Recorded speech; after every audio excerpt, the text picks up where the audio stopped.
Hello à toutes, hello à tous, bienvenue sur le nouvel épisode du podcast Mindset Booster. Et cette semaine, j'ai l'honneur d'accueillir Manon et Sébastien, les fondateurs de Oseras-tu? Oserez-vous? Waouh, Comment allez-vous la team? Comment allez-vous? Ça va super, super. Et toi? super, on est très content d'être là. Ouais, ça nous fait Moi, je plaisir en suis tout cas. contente de vous voir. On avait fait enfin, j'avais participé à votre sommet l'année dernière et c'était vraiment trop cool. Et je me suis dit que je voulais aller plus loin sur plein de thématiques, vous allez voir. J'ai plein d'idées. Mais déjà, on va déjà remettre les bases. Il y a plein de gens peut-être qui écoutent le podcast qui ne vous connaissent pas. Est-ce que vous pourriez présenter un petit peu qui vous êtes tous les deux? Qu'est-ce qui, qu'est-ce que vous faites? D'où est-ce que vous venez? Racontez-nous un petit peu là les coulisses de Manon et Seb. Je pense que la première chose qu'on peut dire pour poser les bases tout de suite, c'est qu'on est un couple de coachs. Voilà. Mm. C'est Donc, clair et net. déjà, ensemble dans la vie et tous les deux dans le coaching. Après, ce qu'on peut ajouter qui est assez rigolo, je pense, c'est que ça n'a pas toujours été comme ça. Et que on a d'abord, quand on s'est rencontrés, on était tous les deux dans des domaines très différents et dans le salariat. Et c'est ensemble en 20, 2020-2021 qu'on a 21, ouais. décidé de se reconvertir tous les deux, d'aller à l'école de coaching ensemble et de lancer une activité ensemble, entrepreneuriale. Sachant que comme on venait du monde du salariat et qu'on n'avait pas forcément de modèle autour de nous, ça a été la grande découverte. C'est ça. Après, peut-être, Sébastien, je te laisse la parole pour présenter un petit peu ce qu'on fait dans le coaching, peut-être. Ouais, au niveau de la présentation, si tu en veux un peu plus, tu nous diras parce on a un passé un petit peu atypique, etc. Et sinon, nous, ce qu'on fait, nous, c'est on accompagne les gens qui veulent oser faire un changement, que ce soit professionnel ou même dans leur vie personnelle. Les gens qui ont cette envie de faire quelque chose, mais qui n'osent pas pour plein de raisons, et les raisons peuvent être diverses et variées. On peut parler de peur, de croyances ou tout ce qui va avec. Et nous, notre mission, c'est vraiment d'aider les gens à oser pour pouvoir être enfin épanouis dans leur choix. Donc ça peut être vraiment plein de choix différents. Mais le but, c'est qu'ils soient vraiment heureux, parce qu'on a vraiment une croyance qui, je pense, est légitime, c'est que quand les gens sont épanouis dans ce qu'ils font, ils se donnent à fond. Et quand ils se donnent à fond, ça fait toute la différence parce que ça joue sur les gens qui sont autour d'eux, etc. Et donc, si tout le monde faisait vraiment ce qu'il aimait dans ce monde, je pense que le monde se porterait mieux. Donc, en gros, voilà euh, Non mais grave. notre but. Je sais pas Ouais, si non mais si ça résume bien, mais En tout cas, moi ça me paraît clair. J'espère que les personnes qui nous écoutent pensent que c'est clair aussi. Mais vous n'avez pas fait ça toute votre vie, mais c'était quoi du coup votre... Enfin, qu'est-ce qui a été votre déclic pour vous dire, ok, on se lance en coaching ensemble? Qu'est-ce qui a fait que votre vie, elle a été un peu chamboulée, quoi? En fait, je pense que ce qui est intéressant, c'est d'aller revoir un petit peu nos parcours individuels pour comprendre à quel moment ils se rejoignent. Donc, on a des profils assez différents de base parce que moi, j'ai un profil plutôt littéraire, Sébastien, un profil plutôt scientifique. Moi, plutôt études à rallonge, Sébastien, plutôt vite dans la vie professionnelle.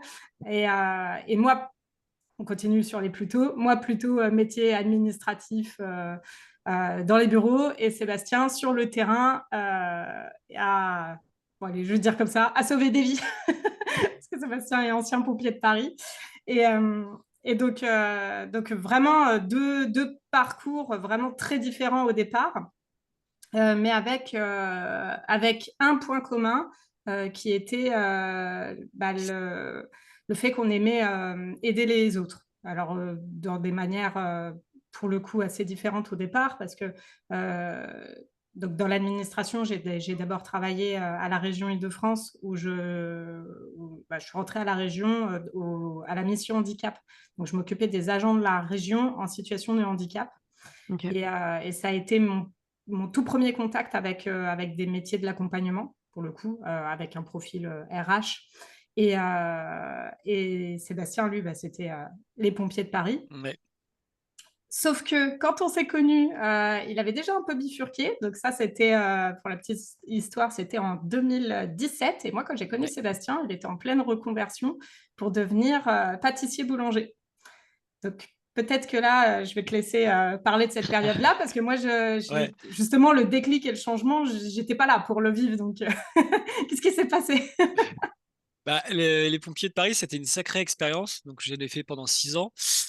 Sauf que c'est l'armée, etc. Donc en gros, soit tu fais toute ta carrière dedans pour pouvoir avoir un bel avenir, etc. Soit bah, tu fais ta première expérience et puis tu passes sur autre chose.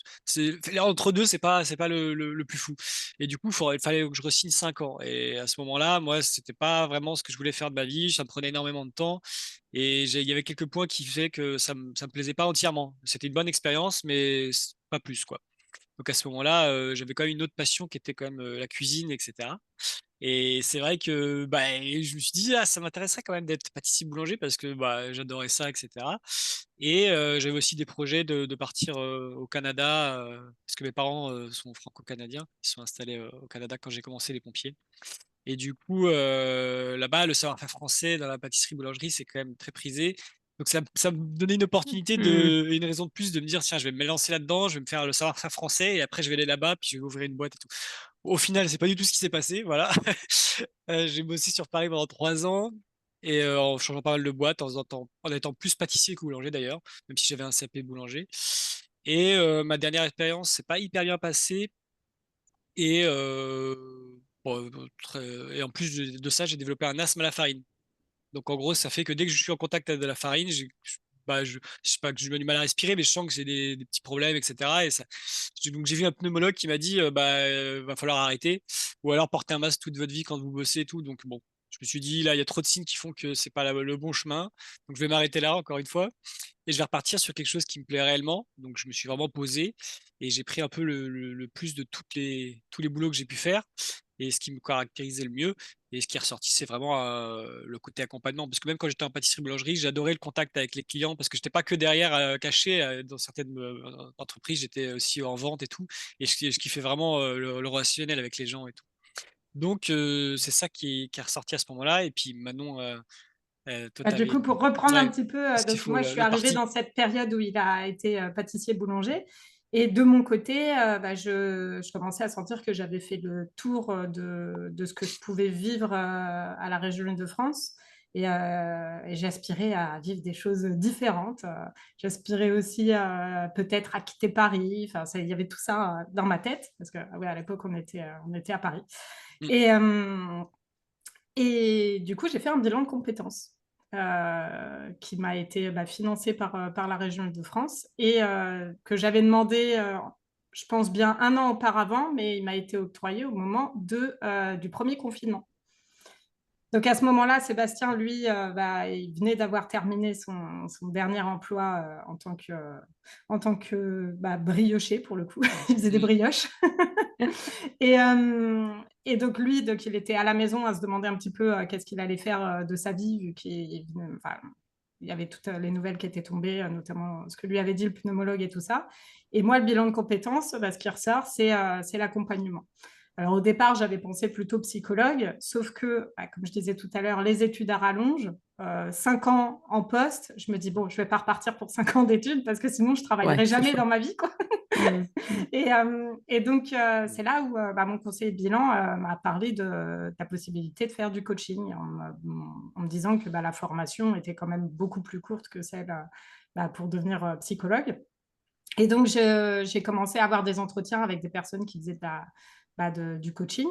Et en parlant du projet à Sébastien, ça a fait une petite étincelle dans sa tête et il a commencé à participer avec moi aux entretiens avec des coachs pour voir si ça pourrait lui correspondre aussi. Et comme on a vu que ça nous correspondait bien à tous les deux, c'est comme ça qu'on a recherché une école et puis qu'après, c'était parti, quoi.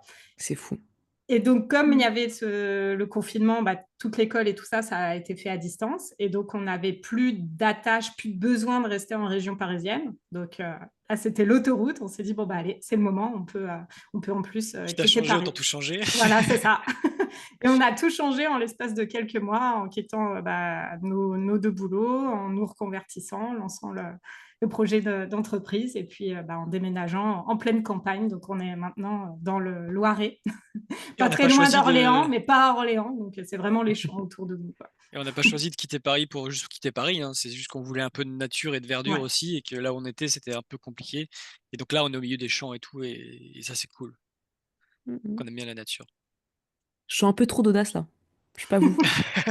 Je sais Je pas, sens c'est qu'il y a vrai un peu. que À ce moment-là, c'est vrai qu'on pue un petit peu l'audace, hein. D'ailleurs, Ouais, ouais, un peu trop là, un peu trop ça là. a surpris un peu autour Ah de nous, hein, forcément. bah, ça a plus que surpris parce que moi, ma famille, mon père, il a fait toute sa vie dans l'armée, donc c'est pareil, c'est très cadré, etc. Donc déjà, quand tu pars de pompier de Paris à boulanger-pâtissier, et puis après tu rechanges et tout, les yeux clignotaient fort.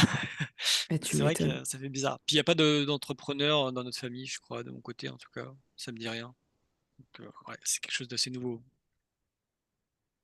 Comment on fait pour prendre autant de décisions comme ça comment est-ce qu'on fait pour se développer cette audace-là que vous avez eue? Bah, en fait, je pense que à ce moment-là de notre vie, c'est comme si quelque part on n'avait pas tellement le choix parce qu'on était arrivé. Alors, on s'était pas confronté ni à un burn-out ni à quelque chose comme ça, mais on sentait qu'on était arrivé à un palier quelque part. Et moi, je me souviens vraiment mon déclic, parce que tu parlais de déclic tout à l'heure. Je me souviens d'un matin où j'étais toujours en confinement, mais en télétravail, euh, dans le salon, et puis le regard qui part dans le vague, et puis cette pensée qui me traverse et qui me dit, mais ça va être ça ma vie. Et C'est là, violent, je trouve. ah ouais, la violence de cette phrase qui Ouais, m'a mais traversée, je ouais. l'oublierai jamais. Parce que c'est à ce moment-là où je me suis dit, mais non, non, comme une espèce de révolte finalement qui m'a dit, mais non, ça va pas être ça ma vie. Et du coup, ça rendait l'audace beaucoup plus facile à entreprendre, vu que de toute façon, c'était, enfin, dans ma tête, ça aurait presque été audacieux de rester, disons, en tout cas, ça aurait pas été un choix de facilité de rester parce que c'était comme mourir à petit feu, quoi. Donc, Mm. c'était plus courageux, ça aurait été plus courageux dans le sens courage, ce qu'on peut entendre, ah oui, tu travailles dur, t'es courageux, machin, de me plier aux règles, quoi, que de faire ma rebelle et d'envoyer tout péter, quoi. Mais ça, Oui, c'est c'est la fou. première fois que je l'analyse comme ça, tu vois. Mm. C'est sûrement avec ta question, ça m'a Parce fait que me quand même, rendre compte ça, ouais, que je n'avais pas le choix. t'as quand même tout plaqué, quoi. Donc ça veut dire que au fond de toi, il y a quand même un truc qui n'était plus aligné du tout. Enfin, et aujourd'hui, vous accompagnez des gens à faire la même chose. Tu Mm. vois, c'est des gens qui, voilà, enfin, pas de regrets. Qu'est-ce que je fais? Qu'est-ce que je décide de mettre en place? Parce qu'en fait, finalement, les gens que vous avez, ils étaient dans votre situation. Vous, votre situation, c'était il y a quelques années. Eux, ils l'ont maintenant, quoi. Mm. Donc Et moi, c'est quelque chose fou. que j'aimerais rajouter, c'est que il y avait quand même il y a eu un temps de repos, c'est-à-dire que moi, j'avais Mm. beaucoup enchaîné entre pompier, pâtissier, boulanger, etc. Et à la fin de pâtissier, boulanger, je me suis vraiment posé un petit peu, tu vois. Parce que quand tu es dans le... Enfin, moi, je travaillais énormément, j'avais vraiment très, très peu de temps pour moi. Donc, je me posais pas trop de questions, en fait. J'étais un peu dans ma souffrance interne parce que j'étais pas très heureux, on va pas se mentir, parce que je faisais des heures à rallonge, etc. Et le fait de me poser un peu, c'est là où je me suis vraiment rendu compte de ce que je voulais vraiment. Je me suis dit, bah, ouais, c'est bon, on se pose là, qu'est-ce qui se passe? Et ouais, j'ai vraiment envie de changer ma vie pour pouvoir avoir un truc où je suis pas, je me réveille, j'ai 70 ans et je dis, ah mince, elle est où ma vie, quoi? Parce que j'ai fait que travailler et j'ai pas vu le temps passer. Et en plus, j'ai pas kiffé plus que ça, quoi. Donc à ce moment-là, ouais, il y a eu vraiment cette envie de changement qui était vraiment présente, je pense, avec bien sûr l'alignement qui fait que bah, Manon aussi voulait changer de taf, etc. Donc ça s'est quand même bien goupillé. Mais ouais, je pense que quand tu prends un peu de temps pour toi, pour te reposer sur ça et de savoir ce que tu veux vraiment, c'est là où tu te rends compte des choses réellement. Parce que quand tu es dans ton métro boulot dodo, tu te rends compte de rien en fait. Et je pense que ça a joué. Le fait que bah, tous les deux on s'est retrouvés à ce moment-là en même temps et qu'on a pu se poser un petit peu et réfléchir concrètement, bah, ça a fait que bah, on s'est dit bah non. En tout cas pour moi, ouais, je veux changer et je veux trouver un truc qui me correspond à mon rythme, à moi, qui me fasse kiffer et que je puisse aider les gens du mieux que je peux, quoi, plutôt que de faire ce Et que tu je faisais. as raison de dire que ça a pas été un coup de tête, en fait, ce choix. C'est vrai que ça a été rapide Mm. a posteriori. On voit ça comme rapide, on voit ça comme un changement qui a pu être radical, mais les choses ont été bien pesées. Et on Hmm. n'a pas fait nos changements de vie n'importe comment, parce que moi, ça correspondait aussi, j'étais pas fonctionnaire, j'étais contractuelle, donc ça correspondait aussi à un moment où j'étais dans une fin de contrat, un peu comme ce que Sébastien expliquait avec la fin des pompiers, avec un moment où on me dit, bah, est-ce que tu re-signes ou pas? Et donc, Hmm. l'avantage, c'est que ça nous oblige nécessairement en tant que contractuel à reposer le sujet, à dire bah, est-ce que j'y retourne? Est-ce que Ouais, j'y c'est ça. retourne Ouais. ou pas? Donc, on nous pose la Hmm. question.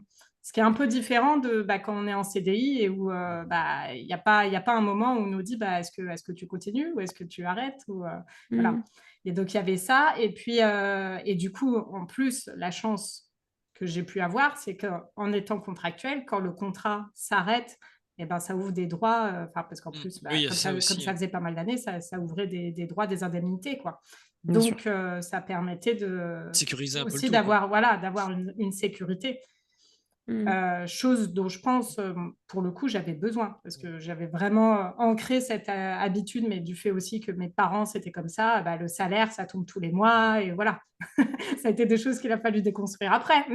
Bien sûr. Non, mais clairement. Mais en tout cas, à ce moment-là, pour moi, c'était inenvisageable de me retrouver, entre guillemets, avec rien, même s'il faut y aller pour Hmm. vraiment avoir rien Hmm. Et quand on est dans ce je pourrais contexte-là. même rajouter que, bah, après je parlais de mon cas parce que je sais pas pour Manon, mais en tout cas que de par la vie que j'ai eue, puisque mon père était militaire, etc., j'ai énormément bougé, voyagé, j'ai dû me réadapter à des situations, des villes, des lycées, des collèges, tout ce que tu veux, différentes quasiment tous les ans et tout. Euh, j'ai un peu cette force de, peu importe ce qui se passera, je saurai rebondir. Parce que j'ai eu l'habitude de m'adapter, de faire des choix, etc. Qui fait que du coup, j'ai pas eu. Bah, alors, bien sûr, on a toujours un peu de peur, etc. Mais j'ai eu peut-être un peu moins de peur parce que je sais que dans tous les cas, je serais pas à la rue, quoi. Je pourrais retravailler dans une boîte ou une autre, je pourrais refaire une formation, je suis pas trop inquiet par rapport à ça parce que je l'ai fait toute ma vie. Donc en fait, ça c'est peut-être une force aussi qui m'a aidé à prendre ce choix parce que je me dis au pire il se passe quoi? Bah ça marche pas, bah je retrouve un boulot dans autre chose, le temps de temporiser et c'est ok, tu vois. Donc peut-être ça Hmm. aussi ça a Et ça, joué. pour le coup, d'un point de vue extérieur, du coup, je veux témoigner, ce mindset-là, euh, il m'a imprégné. Parce qu'avant, je n'étais pas comme ça. Mais à force, du coup, d'avoir cet état d'esprit-là, Sébastien, de se dire, mais en fait, on va s'en sortir, on s'en sortira toujours. Notre vie nous montre qu'on s'en sort toujours. On n'a que des exemples dans ce sens-là. Et si demain, il y a quoi que ce soit, on trouvera les solutions. Et je ne pense pas que j'étais câblée au départ pour réfléchir comme ça. Mais Est-ce que vous c'est pensez que ça se développe, ça, ce eh genre de bien oui, mindset? justement. Et moi, ça s'est développé comment? C'est au contact de personnes qui ont ce mindset. Donc, Ouais. Sébastien en premier lieu, parce que forcément, comme, comme on vit ensemble, ça m'imprègne au Logique. quotidien, au quotidien. Fallait pas le dire. Mais même si on n'a pas la chance d'avoir un Sébastien à la maison, parce que désolé, il est Il pris. y en a qu'un seul et il est pris. Et ben, en tout cas, il y a plein de Ouais, bien personnes, et sûr. notamment dans le milieu entrepreneurial, qui ont un état d'esprit comme ça. Et le fait d'être au contact avec des personnes qui sont dans cette dynamique, vraiment, il y a quelque chose qui est perméable là-dedans, quoi. Hmm. Et qui nous permet de nous imprégner. Donc moi, je suis convaincue que ça peut, qu'on peut évoluer et qu'on peut changer d'état d'esprit par rapport à ce sujet-là, et notamment de l'audace, en étant en contact avec des personnes qui sont peut-être un petit peu plus avancées dans cette direction. Ça, j'y crois parce que je suis la Hmm. première élève, quelque part. Mais il n'y a pas d'autres ingrédients que ça, parce qu'au final, tu me dis ça, je pense aux personnes qui nous écoutent, tu vois, bah ok, je vais aller voir des gens et puis je vais discuter avec eux et puis ça va m'ouvrir. Est-ce qu'il n'y a pas d'autres choses, tu vois, qui se sont développées par la suite? Parce qu'au final, ça fait quelques années maintenant que vous êtes dans le business. Qu'est-ce qui fait qu'aujourd'hui, vous continuez à être dans cette prise de risque, cette audace, les développements? Parce qu'au final, vous êtes... Parce que là, tu vois, je m'adresse à des personnes qui sont pas forcément que débutants. On a parlé vraiment de vos déclics, le lancement et tout, mais aujourd'hui, qu'est-ce qui fait que vous êtes toujours dans ce mindset, dans cette volonté de continuer à être dans l'audace, dans le fait de prendre des risques? Comment est-ce que vous cultivez ça au quotidien, en fait? Je pense déjà qu'il y a un côté presque addictif finalement, parce que le passage à l'action est récompensé d'une manière ou d'une autre. Mm. On est dans cette logique-là de passer à l'action. Et j'avais cette réflexion hier avec une copine coach, et je lui disais, j'ai l'impression que quand on est dans l'entrepreneuriat depuis un petit moment, euh, la peur de l'échec, c'est plus un sujet pour nous. C'est vraiment, quand on passe à l'action, on n'a pas cette crainte de l'échec. On a plus souvent une peur de réussir qu'une peur d'échouer. Donc, j'ai l'impression que ça fait que, ouais, on passe à l'action sans crainte du résultat quelque part. Vous nous partageriez un échec que vous avez eu potentiellement? Vous avez envie de nous dévoiler? Tu parles de entrepreneurial ou de notre vie d'avant? Entrepreneuriat, ouais, business. Ah bah, il y en a un beau quand même. Je pense le sommet des audacieux première édition. Hmm. On a fait un lancement à la fin du sommet et on n'a pas signé de client. Ok. Donc Et on quand on était rincés entreprend comme jamais. et Ouais, c'était surtout ça, hein. Et je pense que c'est lié et je pense que C'est le plus c'était gros échec, parce c'est presque que ça, limite, hein, parce que oui, parce que le plus gros échec, c'était pas de pas avoir de clients, c'était qu'en plus de tout ce qu'on avait entrepris, on était rincés et on a mis plusieurs ouais. mois à s'en remettre. Ça, c'était du coup l'hiver 2023-2024. Et et on aurait pu se dire c'est la fin, on n'a pas de clients là-dessus, en plus on est crevé, ça servait à rien. Enfin, tu vois, ça aurait pu être Ah terrible. bah de fou, t'aurais pu abandonner là, t'aurais pu te dire, vas-y, c'est mort, j'arrête tout, quoi. Et l'année suivante, on est reparti. Et moi, ce que je voulais rajouter aussi par rapport à l'audace, etc., je crois que ce que je préfère dans tout ça, moi, c'est les opportunités. Parce que quand Hmm. tu passes à l'action, il y a plein d'opportunités que tu ne voyais même pas qui débarquent. Et ça, c'est jouissif parce que même si tu t'en rends pas compte tout de suite, ça arrive par-ci, par-là. Et au final, tout arrive au fur et à mesure. Et sans ces passages à l'action, il se passe pas grand-chose. Et les opportunités, tu les vois pas et tu peux être frustré et te dire, bah, en fait, il n'y a rien qui bouge. Et moi, les actions que j'ai entreprises il y a des mois qui ont des fruits aujourd'hui, je trouve ça hyper gratifiant et c'est trop génial. Donc, j'ai l'impression aussi que moi, ça me pousse aussi, en voyant les résultats des actions que j'ai entreprises il y a quelques mois, ça me pousse à entreprendre maintenant pour avoir des résultats peut-être plus tard aussi. Même si j'aime bien aussi la satisfaction immédiate comme tout le monde. Je trouve que ouais, si tu oses pas, et des fois, c'est pas forcément, je dis pas oser quitter ton job ou partir à l'autre bout du monde, hein. Des fois, c'est des petites actions. Je reprends souvent l'exemple de, par exemple, quand on était en Corse, on avait, bon, je fais un rapide petite anecdote, on avait une randonnée à faire, une très grande randonnée qui partait sur une journée, on partait genre à 5 heures du matin pour monter en haut d'une montagne et tout. On était dans un hôtel et à 4 heures du matin. Bref, le matin, à cette heure-là, il n'y a pas de boulangerie d'ouverte, etc. Donc on voulait se faire des sandwichs, mais on n'a pas de quoi faire ce qu'il fallait parce que c'était pas ouvert à cette heure-là, etc. Du coup, tout simplement, ça pourrait être ridicule pour certains et hyper audacieux pour d'autres, mais le soir, quand on était au restaurant de l'hôtel, j'ai proposé, je leur ai demandé, est-ce que c'est possible d'avoir des pains plus un couteau, etc., pour pouvoir les utiliser pour demain, etc. Les pains qu'on mangera pas dans le repas, parce que plutôt que de les jeter ou de les voilà. Et ça paraît bizarre ou quoi, mais en tout cas, la fête est que le lendemain matin, on avait des pains, plus il nous avait filé un couteau, plus il nous avait filé, je crois, ou deux, trois trucs, des morceaux de beurre, etc., du fromage, j'en sais plus. Et du coup, on passe de on n'a rien à bouffer, juste un sauciflard et on n'a pas de pain et c'est un peu la merde, à on a un super repas qu'on va pouvoir se manger pendant la randonnée, juste parce que j'ai juste demandé. Au pire, il m'aurait dit non, bah ça aurait rien changé. Et au mieux, bah on a vécu notre meilleur repas en randonnée, alors que à la base, il n'y a rien qui était prédéfini. Donc c'est un tout petit Hmm. truc, c'est juste demander. Et au final, le souvenir qu'on en a, tu vois, pour que j'en parle encore aujourd'hui, c'est que ça m'a marqué. Donc Ouais, voilà, c'est un c'est des plus tu ouvres des exemples portes, ridicules mais plus qui tu tapes. marche. Ouais, bien sûr. Non, mais c'est trop important. Donc c'est bien de rappeler que c'est pas forcément oser les dingueries, hein. Des fois, juste les petites choses, ça peut apporter de grandes choses. Des fois, c'est même l'inverse, ouais. Hmm. Ouais, mais c'est limite ça qui fait que ça avance plus vite, en fait. Parce que si t'attends de faire que des grandes choses, ah bah ton quotidien, il va être un peu mou, quoi. C'est ça. Et donc, ouais, on est dans cette logique, je pense aussi, c'est peut-être d'avoir renoué un peu avec la terre et d'avoir fait nos potagers et tout ça, j'en sais rien. Mais on est dans cette logique de semer des graines, plein de graines. Et certaines, on sait qu'elles pousseront, certaines, on sait qu'elles pousseront pas. Mais c'est toujours ce côté de qu'est-ce que je peux faire aujourd'hui qui me rapproche de mon objectif. Et tous les jours, même si c'est un petit pas, même les jours où, je sais pas, je suis crevée, c'est pas mon jour, machin, tout ça, bah, un petit truc qui fait qu'en fin de journée, je me dis, bah voilà, c'est une bonne journée. C'est une bonne Hmm. journée parce que j'ai fait ça. Et donc, c'est à la fois ce passage à l'action et qui peut être petit, mais aussi, je pense qu'on a développé une très grande bienveillance envers nous-mêmes. Mm. On se regarde, ouais, on se regarde très gentiment, je trouve. Alors, quand on déconne, bien sûr qu'on se dit, bon, bah, on déconne, il va falloir qu'on réajuste, etc. Mais ouais, il y a cette espèce de, à la fois de mélange de bienveillance, de gratitude et de confiance, du coup, en nous qui se développe par ces petits passages à l'action, mais aussi en quelque chose d'un peu plus grand, une confiance en la vie, finalement, et dans le fait que ça va bien se passer, quoi. Et quand, du coup, tu te répètes ça tous les jours, mais même, je veux dire, c'est même plus conscient, moi, comme je disais tout à l'heure, c'est imprégné. Bah, ça fait que le quotidien, à moins d'avoir des gros malheurs, bah, tout va bien, quoi. Ouais, c'est beau.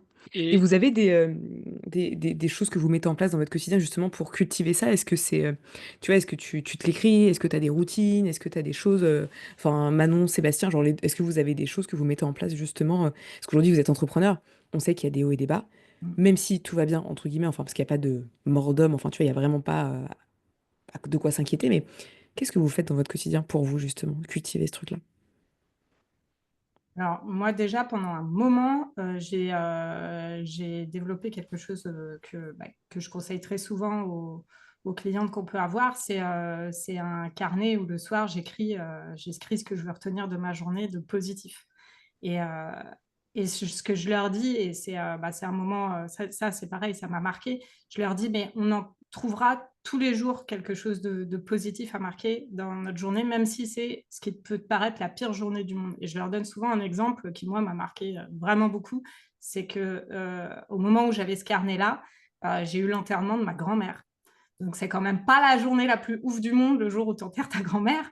Euh, et ben, j'ai quand même trouvé 3 choses positives dans ma journée. Et c'était notamment le fait que j'ai pu, pour donner un exemple, j'ai pu revoir un oncle que j'avais pas vu depuis très longtemps. Et ça a été un beau moment de connexion. Et ça m'a rappelé qu'il ressemblait à mon grand-père, qui était aussi décédé. Enfin, des choses comme ça, quoi. Et donc, c'est vraiment ce côté, mais il y a du beau en tout. Et ça, donc, j'ai fait ça pendant plus d'un an. Et après, j'en ai plus ressenti autant le besoin. Parce que je pense qu'il y a eu un Tu le voyais automatisme. automatiquement, quoi. Voilà. C'était. Et je sais que si un jour je le vois plus, je reprendrai ce réflexe-là parce que ça a porté ses fruits au moment où je l'ai fait. Maintenant, là, au quotidien, moi, ce que j'aime bien faire, c'est bien renseigner dans mon agenda ce que je fais et le rouvrir au bout de plusieurs mois. Et j'ai notamment le bilan de fin d'année qui est très important pour moi, parce que j'ai un gros temps de gratitude sur mon année où en fait je compile tout ce que j'ai fait personnellement et professionnellement. Et là, c'est l'électrochoc, parce que par exemple, en 2024, j'avais le sentiment de ne pas avoir fait grand-chose, parce qu'on oublie tellement ce qu'on fait. Tellement. Et, et en fait, quand tu écris des pages après des pages de trucs que tu as fait, tu te dis, mais waouh, c'est juste énorme, quoi. Donc, c'est vraiment ce côté-là de prendre des temps pour regarder derrière. Ça m'aide beaucoup. Après, toi, Sébastien, je sais pas, est-ce que dans le quotidien, il y a quelque chose qui te vient? bah, il y a quelque chose qui me vient, et en même temps, je fais le point par rapport à ce qu'on a dit juste avant. Je trouve que ça fait la bonne liaison. C'est moi, ce qui est important, c'est de vraiment pas oublier les choses qui me font plaisir. Mm. Moi, ça m'aide vraiment à garder un cap sur tout ce que je fais. Si je prends plus de plaisir dans ce que je fais, j'arrive plus à avancer. Et donc, il y a des choses qui sont importantes. Et là, c'est pour ça que je vais parler des valeurs. Heu, les valeurs qui vous sont fortes. Ce qui est, en fait, et je pense à ce qu'on disait tout à l'heure par rapport au passage à l'action, et cetera. Je pense que le passage à l'action aussi est mobilisé notamment par les valeurs. Si elles sont en cohérence avec tes valeurs profondes, tu passeras beaucoup plus facilement à l'action. Moi, j'avais une valeur qui était importante et qui l'est toujours, c'est la liberté. Et le fait de semer des graines, passer à l'action, et cetera, ça fait que j'ai la liberté de choisir entre toutes les opportunités qui sont proposées. Si je fais rien, j'ai très peu de choix, en fait. Et du coup, vu que j'adore la liberté et de pouvoir faire, des choix comme je le souhaite, bah, vu que je fais plein d'actions, j'ai plein d'opportunités et après je peux choisir. Et du coup, bah, ça nourrit une de mes valeurs qui est la liberté de pouvoir choisir mes projets, mes choses. Et donc, bah, il y a pas que cette liberté-là, mais c'est pour ça que moi, du coup, au quotidien, je scinde beaucoup le work hard, play hard, et cetera. Ça, c'est quelque chose que j'arrive bien à faire et que ça fait des années maintenant que je fais. Et du coup, bah, j'arrive bien à prendre mes moments où je kiffe, je fais mes jeux vidéo, ce que vous voulez, mon sport, et cetera. Et ça me permet de me nourrir énormément pour pouvoir continuer à travailler aussi sur mon projet, et cetera, qui me plaisent aussi, bien évidemment. Mais c'est pas la même chose. Il y a quelque chose de différent et il faut trouver ce que vous aimez. Il faut que ce soit en cohérence avec vos valeurs aussi, je pense. Et si tout ça est cohérent, ça donne de l'énergie. Tu vois, quand j'ai fini je sais pas, de geeker ou faire mon sport, bah, j'ai presque envie de bosser, tu vois. Et quand je finis de bosser, j'ai envie d'aller geeker ou faire mon sport parce que ça, c'est un peu un palier, tu vois. Et je trouve, et c'est marrant parce que quand je fais les choses que j'aime, bah si, ça me donne aussi envie de travailler. Par exemple, quand on est en voyage, souvent je me dis, oh, j'ai trop envie de bosser. Alors qu'on est dans un endroit où c'est justement, je devrais être déconnecté. Et des fois, je me dis, c'est trop bien l'endroit, ça me donne trop d'envie, etc. Et là, j'ai envie de bosser. Tu vois, Ça t'inspire. et Mm. des fois, quand je suis en train de bosser, j'ai envie, j'ai envie de partir en voyage. Donc, tu vois, je trouve que c'est marrant parce que c'est un peu chacun son truc, mais moi, ça joue beaucoup. Le prendre du plaisir dans tout ce que je fais. Sinon, ah bah, je dépéris. C'est clair, c'est clair. Mm. Donc, je sais pas si ça répond ou pas à ta question, mais en tout cas, moi, c'est quelque chose qui, au quotidien, me tire vers le haut, mais de fou. Parce que je me fais kiffer quand même, tu vois. Donc, ça Non, permet mais bien sûr. d'avoir envie de De continuer, quoi. C'était toute Ça, que ça façon, il n'y avait m'a, pas de mauvaise réponse, hein. C'était ça une me question parle comme ça, hein. beaucoup, ça me parle beaucoup là, ce qu'il dit Sébastien, parce que je me dis, quand, enfin, tu disais en fait, et c'est Inès, et c'est sur ça que je veux rebondir, c'est sur le fait que quand on est entrepreneur, il y a des hauts et il y a des bas.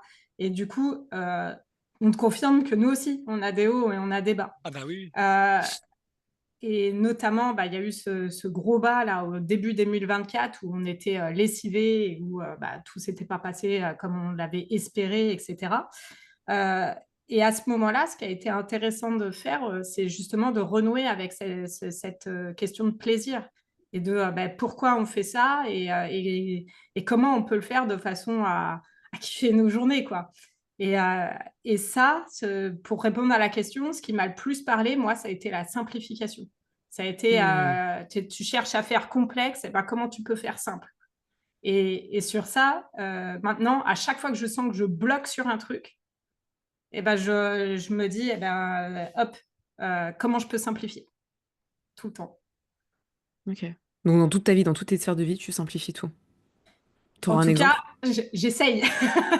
J'essaye de développer ce réflexe, de me dire, Ouais, allez, c'est bien. fais simple. Bah, pas plus tard que la semaine dernière, grosse prise de tête interne de est-ce que je vais à Paris pour un anniversaire? J'hésite pendant ouais, 48 heures. Je dis à Sébastien, j'y vais, non, j'y vais pas.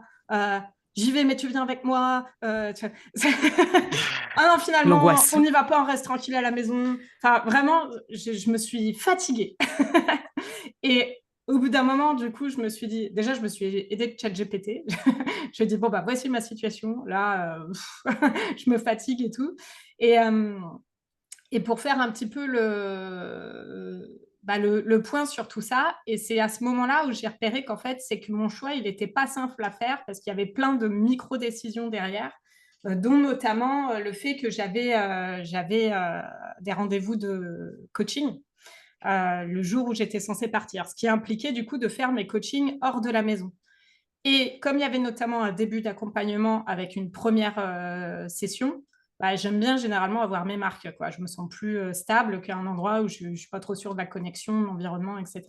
Et je me suis rendu compte que c'était ces genres de choses qui bloquaient là.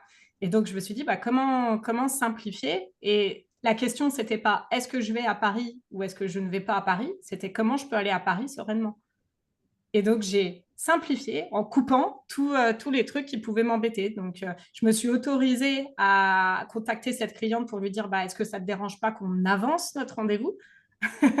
Ouais. Et ça n'a pas été naturel au départ parce que pour le coup, on parlait d'audace. Au début, je me dis quand même, mince, une première séance, est-ce que j'ose lui dire, est-ce qu'on peut décaler le premier rendez-vous? Enfin, et elle m'a dit, ah bah ouais, pas de souci.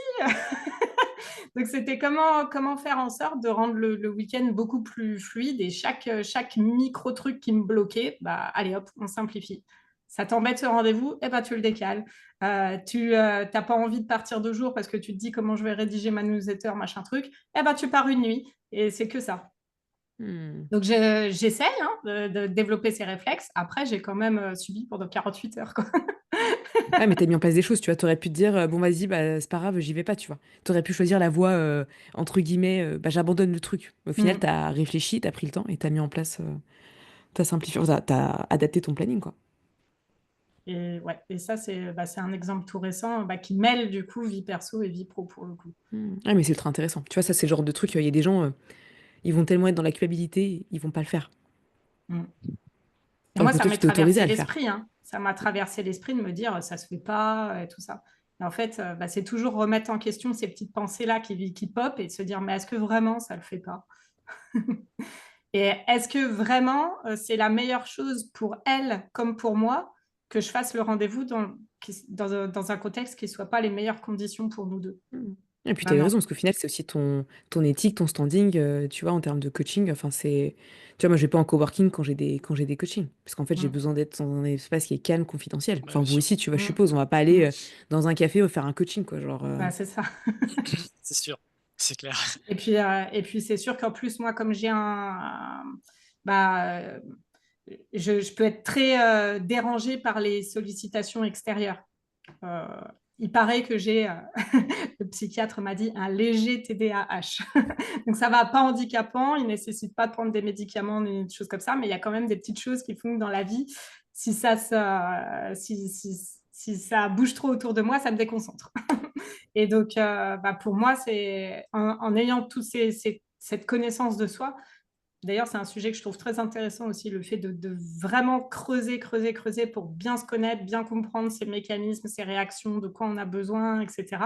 À partir du moment où on a nos clés de lecture, ça nous permet de pouvoir adapter notre quotidien de façon à ce qu'il puisse être fluide pour nous. Ouais, Et du tellement. coup, en plus, permettre de délivrer le meilleur boulot possible, quoi. Mhm. Et ça c'est un chemin, hein, la connaissance de soi, mais je trouve que je dis souvent, en fait, l'entrepreneuriat, c'est un accélérateur de croissance personnelle et de connaissance personnelle, quoi. Ça nous a tellement confrontés à des situations qu'on n'aurait pas connues dans un cadre classique que du Tellement. coup, la connaissance de nous-mêmes, elle est décuplée, quoi. Mhm. Comment vous faites au niveau business là, vous êtes tous les deux sur le même activité là. Comment est-ce que vous vous organisez justement parce que vous êtes deux personnes totalement différentes. Enfin, j'ai l'impression que vous avez des profils distincts, ce qui est cool, très complémentaires. Comment est-ce que vous faites pour justement avancer niveau business et tout, ça se passe comment? Bah, c'est intéressant. Qui va répondre? Qui va répondre à cette C'est question? intéressant. Euh, Bah, ça dépend. On s'est chacun un peu dispatché les tâches où on était le plus efficient et on prenait le plus de plaisir déjà au niveau purement business, quoi. Parce que il y a du montage, il y a du machin, etc. Et donc, en fonction des appétences de chacun, déjà, ça permet de faire le choix déjà. Et par rapport aux gens qu'on accompagne, euh, ça dépend de quel accompagnement on parle, mais on va dire que dans la plupart des cas, les gens ont le choix de soit partir sur un accompagnement avec Manon, soit un accompagnement avec Sébastien, en fonction de ce qu'ils ressentent le plus, c'est le plus important, hein. On choisit pas un coach parce que c'est écrit coach sur le papier, hein. On choisit un coach parce qu'on le ressent bien, on aime bien comment il s'exprime, voilà, il y a un truc qui passe. Donc les gens ont le choix. Après, dans certains accompagnements, on fait notamment des sessions en duo aussi. Et on prend pas mal de plaisir parce que, comme tu l'as dit, on est assez différents, même si on se rejoint sur pas mal de choses dans la vie, etc.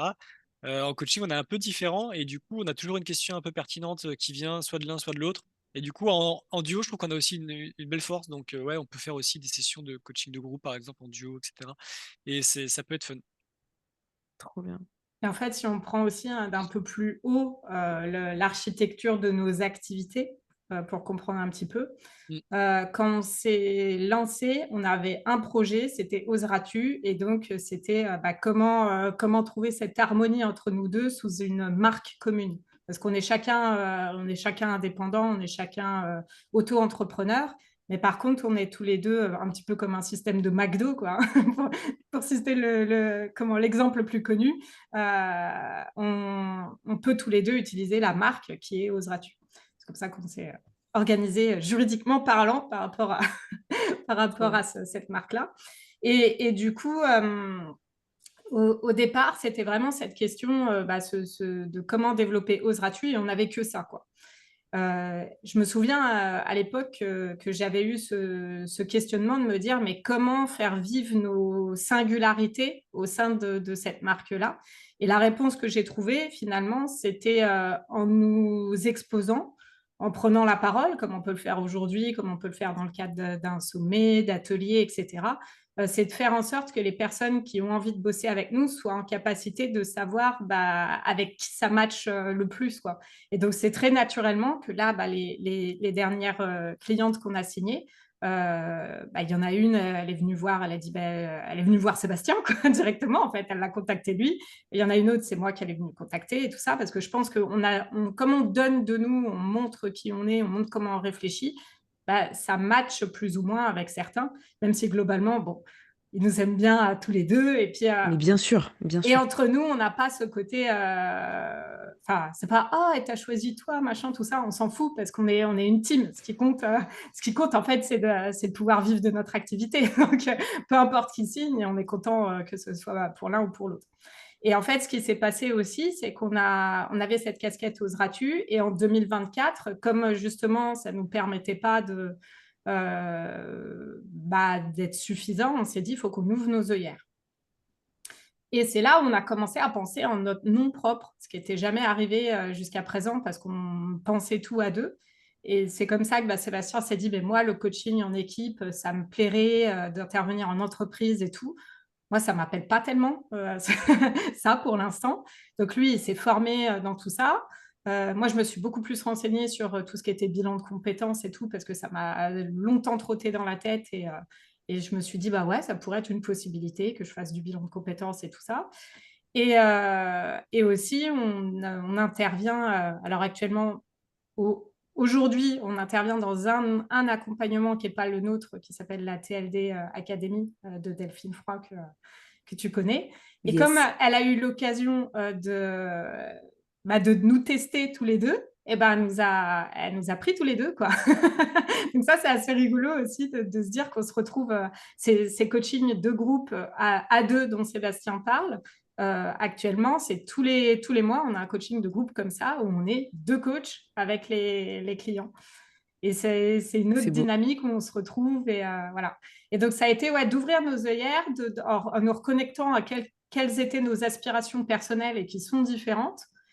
Et on a beaucoup de plaisir, du coup, à faire certains projets ensemble, d'autres séparément, parfois s'exprimer en notre nom seul. Donc, ça nous arrive d'être invités en solo sur des podcasts et des choses comme ça. Et puis, parfois, c'est à deux. Donc, ça donne une grande richesse, finalement, de possibilités d'exploration entrepreneuriale, quoi. Grave. Non, mais c'est intéressant. Enfin, je trouve ça stylé que vous soyez deux. Et en fait, justement, c'est aussi montrer les coulisses. Tu vois, les gens qui ils veulent se lancer vraiment seuls, etc. Mais en fait, c'est peut-être pas juste. Enfin, ça peut être totalement différent. Et c'est intéressant que vous arriviez à avoir cette synergie qui est juste folle. Et que vous puissiez le faire autant dans la vie perso que dans la vie pro. Et même, tu vois, à l'extérieur aussi, tu vois. Quand on voit, on pense à Manon, Seb, mais on pense aussi tous les deux de votre côté, mais aussi ensemble. Vous pouvez créer tellement de choses impressionnantes. C'est trop bien. J'ai une question à vous poser, très Oula, importante. Pour les vas-y. personnes qui nous écoutent là, c'est des entrepreneurs, des gens qui peut-être qui galèrent, tu vois, qui ont des difficultés. Ce serait quoi un peu vos deux, trois meilleurs conseils là pour les personnes qui vivent des moments un peu de doute, qui se disent ah j'ai envie d'arrêter, ça me gave. Qu'est-ce que vous aimeriez leur dire? Bonne question. Je dirais dans un premier temps, c'est de faire un petit point. Ça dépend de la situation, parce que là, il peut y avoir plein de situations possibles, mais j'ai envie de dire, prendre un peu de recul et faire un petit point. Quand je dis un petit point, c'est pas de revoir toute sa vie, mais voir les pour, un peu les contre, pourquoi que ça te plaît plus. Parce que des fois, on veut tout changer et en fait, il suffit juste de changer un collègue de boulot qui fait que le boulot est insupportable et en fait, au final, ça se passe beaucoup mieux. Donc, on n'est pas obligé de tout changer. Et se faire ce petit point-là, ça te permet de moins voir qu'est-ce qui va pas et qu'est-ce qui va. Et à partir de là, tu peux commencer à prendre des décisions. Mais déjà, faire un moment de défocus en quittant ton logement pour aller, je sais pas, à un endroit où tu n'as pas l'habitude d'aller pour avoir un peu l'esprit nouveau et te prendre un peu de temps pour faire ce chemin-là. Parce que si tu es trop dans le métro, boulot, dodo ou quoi, tes choix vont être soit émotionnels et ça va pas être ouf, soit tu seras pas en bonne disposition pour prendre les bonnes décisions. Moi, le premier conseil que je dirais déjà, c'est de prendre du recul et de se poser les questions de concrètement, qu'est-ce que ce boulot il m'apporte, parce que là on prend l'exemple du boulot, mais ou qu'est-ce que cette situation m'apporte, en bien, en mal, et déjà si tu fais ça dans un endroit sain, ça te permettra d'avoir déjà un bon élément de réponse. C'est la première chose que je pense, que je J'aime dirais. Il y a bien ça. quelque chose après que je voudrais ajouter, c'est la question des injonctions. Parce que Hmm. pour le coup, j'ai eu ce que j'ai appelé une perte de flamme en début 2024, où vraiment je me suis posé beaucoup de questions sur l'avenir de l'entreprise. Et le plus fou, c'est que en fait, on a été d'abord en couveuse d'entreprise et on a créé nos auto-entreprises, on les a créées le 1er avril 2024 officiellement. En plein pendant cette période fatiguée où je me disais mais voilà et tout ça, et je me suis vraiment posé la question, mais est-ce que je la crée cette entreprise? J'en étais là, quoi. Et le pire, c'est que comme la sortie de couveuse était un 31 mars, c'est que la deuxième fois que je confie ça, parce que j'en avais parlé dans le cadre d'un atelier, et bah, du coup, nécessairement, l'entreprise était créée le 1er avril. Et j'ai eu cette pensée-là qui est venue, qui me dit, mais en fait, c'est une blague, mon entreprise. Ouais, Donc, c'est fou. j'étais vraiment dans toute cette remise en question, ce contexte-là qui était assez dépitant. Et c'est là où est venue pour moi la question des injonctions, où je me suis dit, mais tout ce qu'on entend, tout ce qu'on nous dit qu'il faudrait faire, on a tellement vu de choses. En plus, forcément, avec les réseaux sociaux et tout ça, on a une image des entrepreneurs qui cartonneraient, ou ah bah celui-là, il est très présent, ah bah elle a fait des posts tout le temps, ah puis ses stories, elles sont trop bien, et puis tous ces trucs-là et qui peuvent nous apporter de la comparaison, et puis le côté de se dire qu'on n'est pas assez, qu'on ne fait pas assez bien, machin. Euh, Ça m'a beaucoup fait réfléchir, et en fait, ça revient un peu à ce que je disais tout à l'heure, je me suis dit, mais comment je peux enlever un petit peu toutes ces couches d'oignons quelque part pour aller retrouver qui je suis moi et qu'est-ce que je fais de manière fluide. Et elles sont où mes forces à moi, en fait. Euh, et, et ça, c'est pareil, on entend beaucoup. Il y a ce côté, il faudrait se forcer. Alors, je suis OK que pour certaines choses, c'est intéressant d'aller se forcer un peu pour aller tester si on aime et tout ça, et recueillir de la data et se dire est-ce que je continue ou pas. Notamment, moi, la prise de parole en vidéo, un truc comme ça, c'est pas si vieux que ça, parce qu'on a fait nos toutes premières interventions dans un sommet, c'était tout début 2023. Maintenant, on a beaucoup gagné en aisance parce que justement, on est passé à l'action et tout ça. Et j'ai découvert que j'aimais ça. Et maintenant, ça me fait moins stresser, voire même pas stresser quand le contexte est très favorable et tout ça. Donc, c'est assez intéressant. Mais par contre, c'est pas forcer pour forcer. Je pense notamment aux façons de communiquer, etc. Au bout d'un moment, si tu as testé et si pour toi, je sens que ça te pèse, que ça te sert, que c'est pas ton truc et tout, et que tu sens que c'est pas fluide, bah pose-toi la question, mais et si je faisais autrement, quoi? Et comment je peux faire autrement? Et donc, pour le coup, ce qui m'a bien parlé, moi, c'est m'adresser à nos prospects potentiels via une newsletter. Donc, toutes les semaines, je prends plaisir à écrire une newsletter. Sébastien, lui, ça a été plus un format podcast solo. Donc, pendant 1 an, il sortait des épisodes podcast solo. Voilà, il est en pause. Donc, et là, Ok. il n'en a pas fait depuis le début de l'année. Mais voilà, c'était chacun trouver nos canaux et avec lesquels on se sentait bien. Enfin, c'était fluide et on y trouvait du plaisir et de la fierté, quoi. Donc voilà, c'est aller questionner toutes les injonctions qu'on peut se mettre, parce que parfois ça vient pas, enfin, l'extérieur peut nous donner des idées d'injonctions, mais qui c'est qui va se les mettre et se dire il faut faire comme ça, il faut faire comme ça, et qui se répète ça et qui force, c'est nous-mêmes, quoi. Donc c'est sortir un peu de ça et se dire ouais, comment je peux faire d'une façon qui me fasse plus plaisir, qui soit plus fluide, qui soit plus simple, euh, et, et d'expérience en plus qui apporte plus de résultats. Et du coup, moi, un dernier point que je vois, mais ça rejoint beaucoup à ce qu'on a pu dire avant, en fait. Donc, il y avait l'histoire du point que j'ai dit tout à l'heure. Et pour moi, un autre point, un autre truc essentiel, c'est, on en a parlé tout à l'heure, c'est les valeurs. C'est-à-dire que si ça va pas trop quoi, une fois que tu as fait ton point et tu as peser les pour et les contre, les pour et les contre, c'est une chose, mais tes valeurs intérieures, c'est une autre chose. Une fois que tu as fait les pour et les contre, tu te raccroches à ce qui est vraiment important pour toi. Je sais pas si ce qui est important pour toi, c'est l'honnêteté. Eh ben, peut-être que si dans ton boulot, tu dois forcément mentir à tout le monde à tout le champ, bah, peut-être que tu pourras jamais être épanoui parce que c'est trop important pour toi l'honnêteté, tu vois. Et peut-être que tu n'as même pas fait le lien entre les deux et que tu te comprends pas pourquoi tu es, malheureux dans ton boulot, tu vois. Donc c'est un exemple, mais en gros, voilà, se reconnecter à, déjà, il faut les trouver, il faut savoir c'est quoi ces valeurs. Donc ça, il y a des exercices pour ça qu'il faut trouver sur Internet, etc.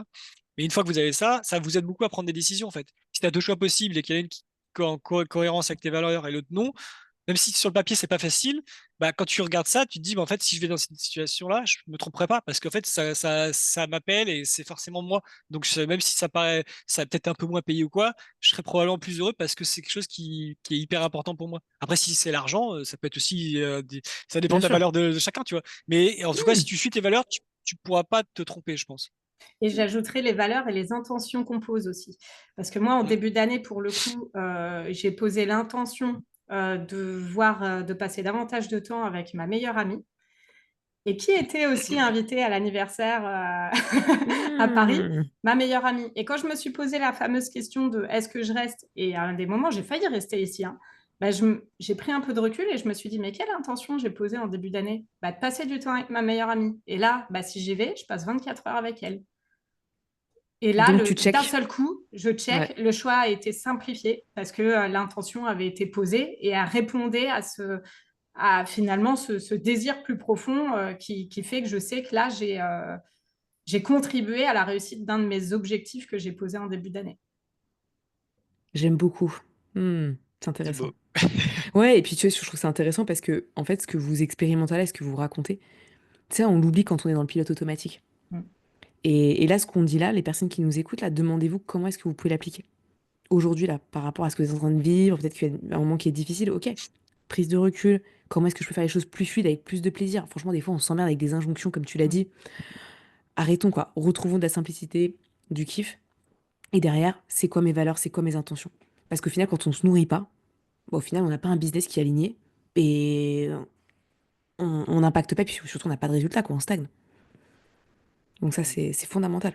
Et Et avec audace, ça, toujours. et notamment dans l'accompagnement, j'entends beaucoup, et ce qui est souvent mis en avant, c'est, bah oui, en gros, notre mission d'aider les autres, quoi, qui Mm. est très souvent mis en avant. Mais tu vois, j'ai souvent, enfin, si je suis très, très honnête avec moi-même et avec vous, la première personne que j'ai envie de faire kiffer dans ma vie, c'est moi-même. Parce que, Mais grave. enfin, je suis la personne la plus importante de ma vie et personne ne me fera croire le contraire. Peut-être que ça changera quand j'aurai des enfants. Mais en tout cas, je pense que même dans ces cas-là, bah, c'est comme ce qu'on entend tout le temps là sur le fait que bah, tu mets d'abord ton masque dans l'avion à toi et puis après à tes enfants. Je pense qu'il faut garder toujours à l'esprit que c'est nous le premier rôle de notre vie. Et, euh, et pour moi, bah, c'est essentiel en tant qu'entrepreneuse d'aller dans la direction qui est bien pour ma vie. Et si dans cette direction, bah, je peux emmener plein de monde avec moi, tant mieux. Et si par contre, je sens que je fais passer les autres avant moi, bah, c'est pas possible parce que ça veut dire que je vais Ça pas dans la marche bonne pas. direction et que au bout du compte, il y a un truc qui marchera pas. Alors soit ce sera que dans la durée, je tiendrai pas, soit ce sera que bah, j'apporterai pas le meilleur. Enfin, c'est tout ça qui est en jeu. Donc c'est comment finalement en se remettant au centre, c'est comme ça on apporte les meilleures choses, quoi. Et je rajouterais encore quelque chose, même si c'est quelque chose qu'on entend souvent sur Internet, etc. Mais c'est tellement vrai, c'est que même si bah, on veut faire le point, on veut aller sur nos valeurs, etc., ça peut des fois être compliqué en fonction de l'environnement dans lequel on se situe. Je parle surtout du réseau relationnel, etc. Familial, au taf, etc. Ça peut être intéressant aussi d'essayer d'alléger ça ou de tendre vers quelque chose de différent, qui soit plus à l'écoute, etc. Je parle pas forcément vous orienter vers un accompagnement de coaching ou quoi, mais juste déjà s'entourer de personnes qui vous boostent, qui vous motivent, etc., qui ont les mêmes visions, qui pensent à peu près la même chose, ça peut vous aider parce que des fois on est bloqué parce qu'on est aussi dans un environnement toxique qui fait qu'on n'arrive pas à prendre ce recul, on n'arrive pas à se focus sur nos valeurs, etc. Donc peut-être que si vous êtes bloqué à ce niveau-là, ça peut être intéressant bah, ce que je disais, c'est d'essayer de s'extirper un peu de ce milieu-là, de voir d'autres personnes, d'autres communautés. Il y a plein de forums, de tout ce que vous voulez. Vous pouvez trouver d'autres personnes qui sont un peu comme vous, qui pensent comme vous, et ça vous donnera un peu plus de force pour pouvoir justement prendre les décisions et les bonnes questions à se poser. C'est important parce que quand on est dans un univers toxique, c'est difficile, hein. Ça peut vraiment être vraiment très piégeant, etc. Et à contrario, quand on est dans un univers où bah, ça se tire vers le haut et tout, bah là tout est possible. Donc ouais, avoir en tête aussi que ça peut venir aussi de là, le point bloquant aussi. Mm, mm. Trop bien. Merci pour tous ces partages. Honnêtement, je sens que ça va travailler dans les mindsets des personnes qui nous ont écoutés pendant cette petite heure ensemble. Vraiment, je vous remercie. C'était trop chouette. Où est-ce qu'on peut vous retrouver, justement, pour en savoir plus sur vous, pour savoir ce que vous faites? Est-ce que vous avez des choses, des trucs qui arrivent en ce moment? Racontez-nous un petit peu des Alors, actus. on va en profiter pour faire le lien parce que tu es invité à notre podcast et on va caler la date là, qui est un podcast qui s'appelle À voix haute, discussion micro ouvert. Et donc, ça prend un format vraiment on ne sait pas, un peu comme là aujourd'hui, on ne sait pas sur quoi on part, mais on y va. Et à chaque fois, donc on est trois, il y a nous deux, donc moi, Manon, Sébastien, et puis notre copain Julien, et on a un invité. Donc bientôt, ce sera toi. Trop bien. Et donc ça, c'est un épisode qui sort tous les 15 du mois. Je trouve que c'est un bon moyen de nous retrouver pour voir un petit peu nos actualités, comment on se sent, qu'est-ce qu'il y a dans nos têtes, comment on pense, tout ça. Donc ça peut être... comme ça, c'est quelque chose qui sort en ce moment régulièrement. On peut que vous orienter vers ça. Et en plus, ce sera la possibilité d'avoir la suite de cette discussion avec Grave. Inès, quoi. C'est l'épisode 2, quoi. Yes, Et carrément. puis, sinon, quand on tape Oseras-tu, on nous retrouve sur Instagram. Après, quand on tape Manon Cake ou Sébastien Leclerc, on nous retrouve sur LinkedIn. On est un peu partout. Hein. C'est pas difficile de nous retrouver, quoi. Après, comme je disais, moi, en ce moment, j'envoie une newsletter par semaine tous les lundis pour apporter un peu de clairvoyance sur ce que je comprends dans ma vie, dans mes luttes, justement. À chaque fois que j'ai un truc qui me, auquel je suis confrontée, j'essaye d'en tirer quelque chose avec mon œil de coach et de partager ça. Donc, ça peut être aussi intéressant pour ceux qui ont envie de me lire, tout Carrément, simplement. avec plaisir. De toute façon, je mettrai les liens dans la Et description. je dis me, mais souvent j'écris nous dans le message, sauf quand vraiment je parle d'une histoire personnelle, où là je précise que c'est moi qui parle. Voilà. Trop bien. Merci à vous d'être venus. C'était trop chouette de vous avoir parmi nous. Et pour ceux qui ont liké, enfin qui ont aimé l'épisode, n'hésitez pas à nous le dire par message, donc LinkedIn, Insta. N'hésitez pas à nous l'envoyer. Partagez l'épisode avec grand plaisir sur les réseaux. Voilà, une petite story, un petit message, une petite note sur Apple Podcast, Spotify. On est toujours content d'avoir des retours, même un petit commentaire sur Spotify. Ça fait vraiment plaisir. Donc vraiment, n'hésitez pas. Merci à vous deux. Je vous souhaite Ben, du kiff pour la suite, beaucoup d'audace encore une fois. Et puis de toute façon, on se revoit très bientôt, je crois. Donc, on souhaite le Carrément. meilleur à toi aussi et vraiment Bah, merci pour l'invitation. ouais, c'est sûr, merci. De toute façon, c'est C'était toujours un vraiment un plaisir de super faire des moment. choses avec Ouais, toi. Donc, toujours. trop, trop cool. Merci encore. merci beaucoup.